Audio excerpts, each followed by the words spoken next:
Tersangka pelaku pembunuhan janda miskin di Aceh Timur berhasil ditangkap jajaran Polres Aceh Timur. Polisi terpaksa melepaskan timah panas di bagian kaki karena pelaku berusaha kabur. Pelaku berinisial MJ alias AM, 58 tahun, warga Desa Pango, Kecamatan Banda Alam, Aceh Timur, berhasil ditangkap polisi. Tersangka diamankan petugas di tempat persembunyiannya di sebuah gubuk tambak di Desa Kuala, Kecamatan Simpang Ulim, Aceh Timur, Minggu kemarin.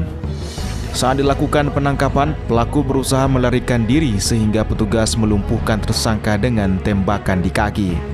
Kasat Reskrim Polres Aceh Timur AKP Miftahuda Dizafezwono mengatakan pelaku merupakan pacar gelap korban dan sudah sering berhubungan intim hingga korban mengandung 3 bulan.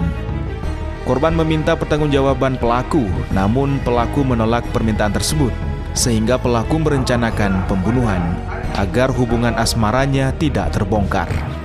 Selain berhasil mengamankan pelaku, polisi turut menyita barang bukti berupa 2 belah parang, 1 kain panjang, 1 buah baju pelaku dan korban, serta sepasang sendal korban. Pada hari Minggu, tanggal 16 Januari 2022 sekira pukul 14.00 WIB, pelaku berhasil diamankan di sebuah tambak di Desa Kuala, Kecamatan Simpang Ulim, Kabupaten Aceh Timur, di mana pelaku ini bersembunyi di dalam sebuah gubuk yang ada di tambak tersebut. Dan bahkan setelah dilakukan interogasi penangkapan, posisi tangan di borgol, yang bersangkutan pun melakukan perlawanan dan juga tidak hanya kooperatif dalam penindakan kepolisian tersebut. Atas perbuatannya, pelaku dijerat pasal 340 KUHP tentang pembunuhan berencana dengan ancaman paling rendah 15 tahun kurungan penjara.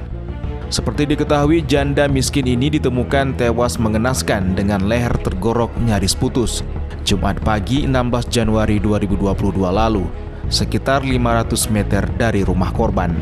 Korban meninggalkan 5 orang anak dan salah satunya masih berumur 1,5 tahun.